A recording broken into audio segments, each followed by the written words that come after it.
Gerakan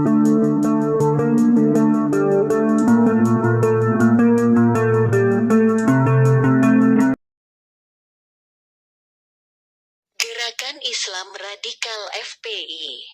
Sebab, secara faktual, terlihat jelas bahwa kemunculan gerakan Islam Radikal FPI ini didasari oleh kesadaran ideologis untuk menerapkan suatu konstruksi pemikiran teologis secara kaku dan ideologis.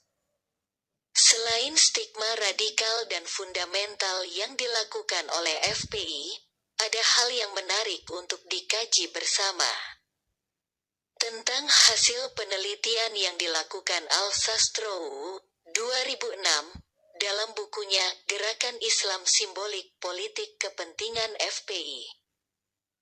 Kajian buku ini mengajak kita untuk mencermati secara kritis segala sesuatu yang terkait dengan gerakan Islam dengan menggunakan simbol-simbol agama di setiap aksi atau gerakan yang mereka, FPI, lakukan. Cermin dari adanya proses komodifikasi dan politisasi agama dalam proses sosial. Dalam gerakan ini, Islam hanya berfungsi sebagai alat legitimasi gerakan politik. Sebab, pada hakikat gerakan ini hanya merupakan perpanjangan tangan dari suatu kekuatan politik yang sebenarnya tidak memiliki spirit keagamaan. Di sini, penggunaan simbol, bahasa, dan tokoh Islam hanya sebagai bungkus untuk menutupi kepentingan politik yang sedang dimainkan. 21 Apa yang terjadi dengan gerakan Islam Radikal FPI menunjukkan kecenderungan yang demikian.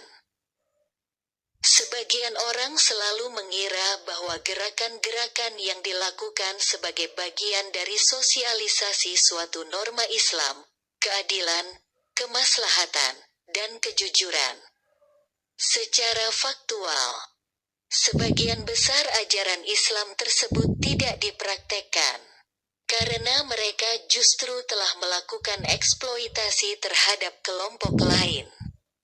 Eksploitasi ini terlihat dalam sikap para aktivis FPI yang melakukan pemerasan terhadap beberapa pengusaha hiburan.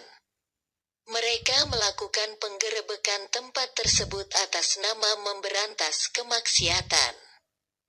Dengan demikian, apa yang terjadi pada gerakan FPI menunjukkan bahwa proses pemberantasan kemaksiatan dengan konsep amar ma'ruf nahi munkar tersebut tidaklah didasarkan atas suatu norma atau hukum, tetapi lebih didasarkan pada proses pertukaran kepentingan antara FPI dan pengusaha hiburan.